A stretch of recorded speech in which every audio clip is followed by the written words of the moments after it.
स्वागत है दोस्तों। हरियाणा असिस्टेंट प्रोफेसर भर्ती परीक्षा 10 अगस्त को आयोजित की गई और उस परीक्षा में जो प्रश्न पूछे गए, कुछ महत्वपूर्ण प्रश्नों के यहाँ पर सटीक और सही उत्तर हम आपको बताएंगे। इन सारे प्रश्नों को ध्यान से देखें। जो लोग टीजीटी, पीजीटी, यूपीएलटी या यूजीसी नेट की तैयारी करने वाले स्टूडेंट हैं वो सभी ध्यान से देखें। सबके लिए बहुत महत्वपूर्ण है क्योंकि प्रश्न इतने भी कठिन नहीं थे कि आप जानते न हो। आप सभी तथ्यों को जानते हैं, लेकिन उत्तर का चुनाव किस तरह से करें वो थोड़ा मायने रखता है। तो सभी ने एक स्वर में यही कहा कि असिस्टेंट प्रोफेसर भर्ती परीक्षा का जो प्रश्न पत्र हो उसका स्तर ऐसा ही होना चाहिए, और वास्तव में वैसा था।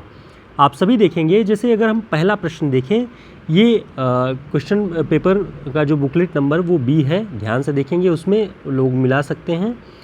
पहला प्रश्न आया था कि निम्नलिखित युग्मों पर विचार कीजिए। 1, 2, 3 युग्म दिए हैं, जिसमें ध्यान मंजरी, स्वामी अग्रदास, अष्टयाम, नाभादास, हनुमतचरित, रायमल पांडे। तो ध्यान देंगे, ध्यानचरित, ध्यान मंजरी, राम ध्यान मंजरी अग्रदास जी का है, ये सही है। अष्टयाम नाभादास जी का, ये भी सही है। हनुमतचरित जो है वो रायमल पांडे जी का है, वो भी सही है। तो इस तरह से जो ऑप्शन सी है, सभी 3 युग्म सही हैं, सही सुमेलित हैं, इसका उत्तर हो जाएगा। तो इसे आप लोग मिला लें, एकदम सही उत्तर है इसका। दूसरा प्रश्न देखते हैं। सूची 1 को सूची 2 से सुमेलित कीजिए। ऑप्शन में है दशरथ विलाप, विचित्र विवाह, कृषक क्रंदन, वीर छत्राणी। और इसकी जो सूची 2 है उसमें नाम है रामचरित उपाध्याय, गया प्रसाद शुक्ल स्नेही, लाला भगवान दीन, भारतेंदु। तो सबसे पहले देखते हैं दशरथ विलाप।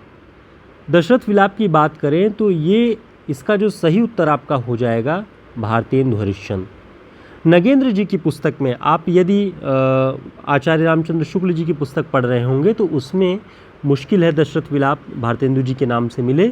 नगेंद्र जी की पुस्तक में दिया गया है कि दशरथ विलाप भारतेंदु जी की कविता है, तो इसका उत्तर सही हो जाएगा ये। उसके बाद आप देखेंगे विचित्र विवाह। विचित्र विवाह है रामचरित उपाध्याय जी का। कृषक क्रंदन की बात करें तो ये गया प्रसाद शुक्ल स्नेही जी का है, और वीर छत्राणी जो है वो लाला भगवान दीन का। तो इस तरह से आप उत्तर यदि मिलाएंगे तो ए का चौथा जिसमें सही होगा वो आपका सही उत्तर हो जाएगा। ऑप्शन सी इसका सही उत्तर है। ठीक है। इसके अलावा एक बात और महत्वपूर्ण ध्यान देने की है, यदि आप शुक्ल जी की पुस्तक पढ़ रहे होंगे तो अंबिका दत्त व्यास जी की रचना है दशरथ विलाप। तो वहाँ से भ्रम होगा कि ये प्रश्न सशंकित है, उनका नाम नहीं है, लेकिन नगेंद्र जी की पुस्तक में देखेंगे तो भारतेंदु जी की रचना के रूप में दशरथ विलाप का नाम आएगा। तो ये आपका ऑप्शन सी सही हो जाएगा, ध्यान दे लीजिए। अगला प्रश्न देखते हैं। निम्नलिखित कथनों पर विचार कीजिए। ऑप्शन में है ब्रजभाषा कवियों में किसी ने लाक्षणिक साहस दिखाया तो घनानंद ने। दूसरा ऑप्शन है प्रसाद की रहस्यवादी रचनाओं को देखकर कहें कि इनकी प्रणयानुभूति ससीम पर से कूदकर असीम पर जा रही है। तीसरा कथन है गुंजन में पंत जी की काव्य शैली कम संगत और कम गंभीर हो पाई है। और चौथा है तुलसीदास अधिकांश अंतर्मुख प्रबंध के रूप में है। तुलसीदास कविता जो निराला की है अधिकांश अंतर्मुख प्रबंध के रूप में है। तो अभी कुछ दिन पहले तुलसीदास कविता की पंक्तियाँ पढ़ाते हुए मैंने बताया हुआ है वहाँ पर कि आचार्य रामचंद्र शुक्ल जी ने लिखा है कि तुलसीदास कविता अधिकांश अंतर्मुख प्रबंध के रूप में लिखी गई है। ये पंक्ति आचार्य रामचंद्र शुक्ल जी की पुस्तक से है। दूसरा, ये जो तीसरा ऑप्शन है कि गुंजन में पंत जी की काव्य शैली कम संगत और कम गंभीर हो गई है, ये गलत है। शुक्ल जी ने लिखा है कि गुंजन काव्य संग्रह में पंत जी के काव्य शैली अधिक संयत और गंभीर है, कम संयत और कम गंभीर नहीं, अधिक, यानी वो पूरी तरह से संयत और गंभीर है। तो ये कथन गलत हो जाएगा। तो तीसरा जिसमें गलत है वो आपका ऑप्शन तो नहीं होगा, ये नहीं होगा, ये नहीं होगा। इसके अलावा आप देखिए चौथा जिसमें सही होगा वो आपका ऑप्शन हो जाएगा। तो 1, 2 और 4। तो मान लीजिए कि ब्रजभाषा के कवियों में किसी ने लाक्षणिक साहस दिखाया है तो घनानंद ने, ये सही है। और प्रसाद की रहस्यवादी रचनाओं को देखकर कहें कि इनकी प्रणयानुभूति ससीम से कूदकर असीम पर जा रही है, ये पंक्ति भी एकदम सही है। ये सारी पंक्तियाँ आचार्य रामचंद्र शुक्ल जी के पुस्तक हिंदी साहित्य के इतिहास से उद्धृत हैं। तो ये अंतिम हिस्सा जो छायावादी कवियों के बारे में लिखा है शुक्ल जी ने, वहाँ ये बातें मिलती हैं। तो अंतिम के कुछ पन्नों से ये प्रश्न बना हुआ है। अभी एक और प्रश्न आप देखेंगे तो आपको पता चलेगा, जिन लोगों ने आचार्य रामचंद्र शुक्ल जी की पुस्तक को पढ़ा हुआ है, कि अंतिम पृष्ठों से प्रश्न बना हुआ है। जैसे दिनकर की पहली रचना प्रणभंग है। अब इस पर विचार करना है आपको कि कथनों में कितने कथन सही हैं। दिनकर की पहली रचना प्रणभंग है। आचार्य रामचंद्र शुक्ल जी के हिंदी साहित्य के इतिहास के अंतिम पृष्ठ पे ये बात लिखी गई है कि दिनकर की पहली रचना प्रणभंग है। त्रिधारा नामक काव्य संग्रह में सुभद्रा कुमारी चौहान की कविताएं हैं, सही है, लेकिन नाम इसमें जो सुभद्रा छपा हुआ है उसको देख लीजिएगा, सुभद्रा नहीं सुभद्रा कुमारी चौहान है, लेकिन त्रिधारा उनकी रचना है, ये भी सही है। तीसरा जो कथन है, ठाकुर गुरुभक्त सिंह का संग्रह कुसुम कुंज है, ये भी कथन सही है। आचार्य रामचंद्र शुक्ल जी के हिंदी साहित्य के इतिहास की अंतिम पृष्ठ पर ये सारे तथ्य मौजूद हैं। शुक्ल जी ने लिखा कि ठाकुर गुरुभक्त सिंह का सबसे प्रसिद्ध प्रबंध काव्य नूरजहाँ है, और इनके जो अन्य काव्य संग्रह हैं, सरस सुमन, कुसुम कुंज और वंशी ध्वनि, वनश्री, इतने काव्य संग्रहों की बात ठाकुर गुरुभक्त सिंह जी के आचार्य रामचंद्र शुक्ल जी ने कहा है। तो इस प्रश्न का जो उत्तर होगा कि तीनों सही है। ध्यान दीजिएगा, तीनों सही हैं, शुक्ल जी के पुस्तक से है।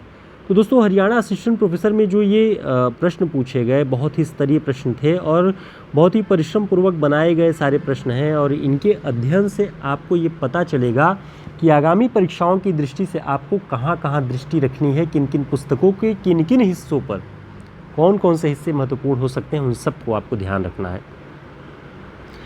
अगला प्रश्न देखते हैं कि झूठा सच उपन्यास से ये प्रश्न पूछा गया था कि निम्नलिखित कथनों पर विचार कीजिए। ऑप्शन था, यह उपन्यास 2 खंडों में विभाजित है। दूसरा ऑप्शन था, कथा की धुरी जयदेवपुरी एवं उसकी बहन तारा के इर्द गिर्द घूमती है। इसमें सन 1942 से 57 तक का भारत अपनी समग्रता में समाहित है।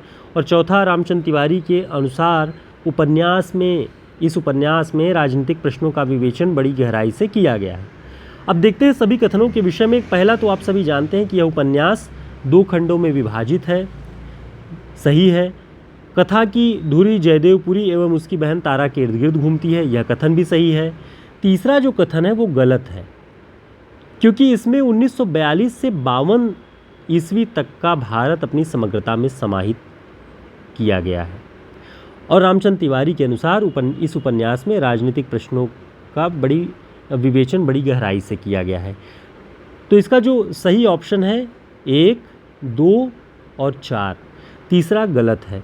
ये सारे तथ्य जो हैं वो यशपाल जी पर लिखते हुए जो लेखक विशेष की श्रृंखला रामचंद्र तिवारी जी की पुस्तक का अंतिम हिस्सा है, उसमें यशपाल जी के बारे में जब उन्होंने लिखा है, और वहाँ भी झूठा सच उपन्यास के बारे में, वहाँ ये बातें आपको 3 से 4 पंक्तियों के बीच में ये सारी बातें मिल जाएंगी।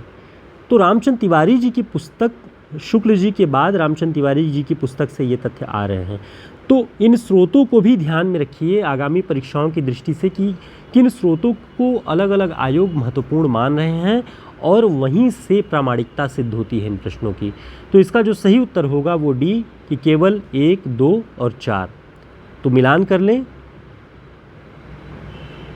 देवरानी जिठानी की कहानी वाला प्रश्न हम स्किप कर रहे हैं, ये आप देख लीजिएगा, सामान्य प्रश्न है, जो लोग पढ़े होंगे बहुत अच्छे से जानते हैं। और इसके अलावा कुछ और महत्वपूर्ण प्रश्नों के बारे में हम बात करेंगे जो कहानी से हैं। जैसे नीचे के 2 कथन दिए गए हैं, उन पर विचार कीजिए। कथन था कि इतना जल, इतनी शीतलता, हृदय की प्यास न बुझी, पी सकूंगी नहीं, तो जैसे बेला से चोट खाकर सिंधु चिल्ला उठता है, उसी के समान रोदन करूं, या जलते हुए स्वर्णगोलक सदृश अनंत जल में डूबकर बुझ जाऊं। ये चंपा का कथन है।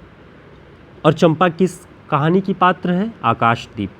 तो जो लोग आगामी परीक्षाओं की तैयारी कर रहे हैं वो भी इन रचनाओं के इन पात्रों को भी ध्यान रखें, महत्वपूर्ण है। चंपा आकाशदीप कहानी की पात्र है।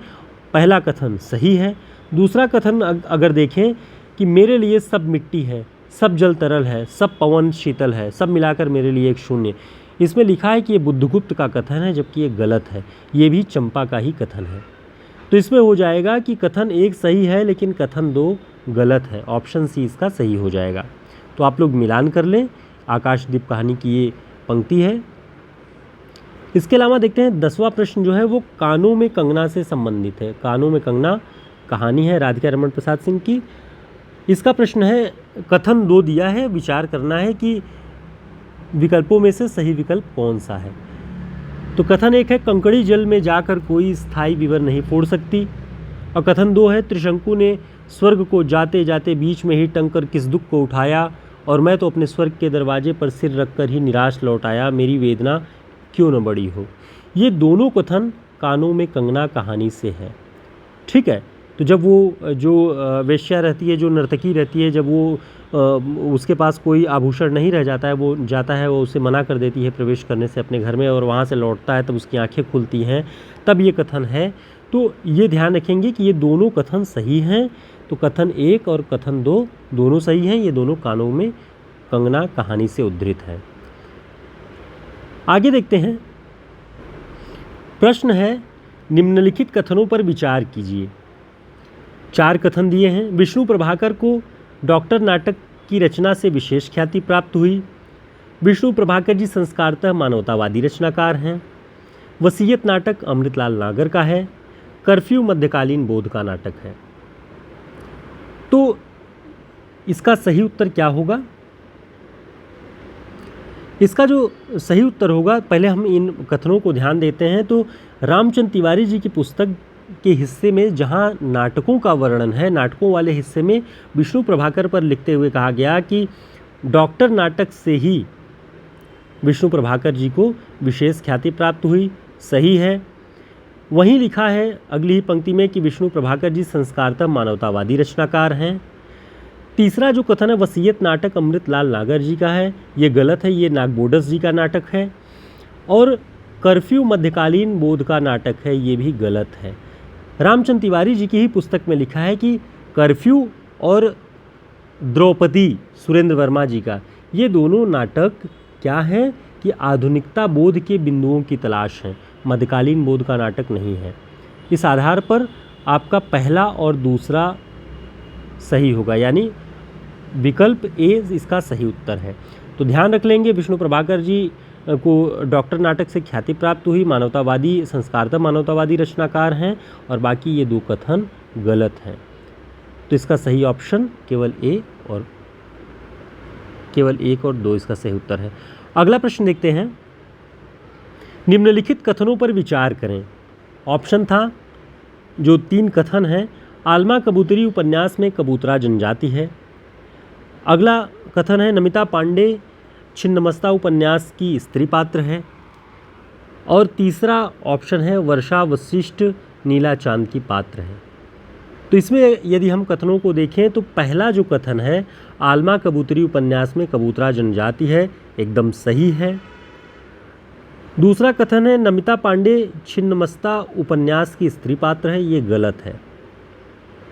इसका जो रामचंद्र तिवारी जी की पुस्तक में उल्लेख आया है, उन्होंने लिखा कि छिन्नमस्ता में गोमती, शीलभद्रा, सुनंदा, बसंती और दक्षिणा इतनी स्त्री पात्र हैं। तो छिन्नमस्ता में नमिता पांडे नाम की पात्र नहीं है, तो ये गलत हो जाएगा।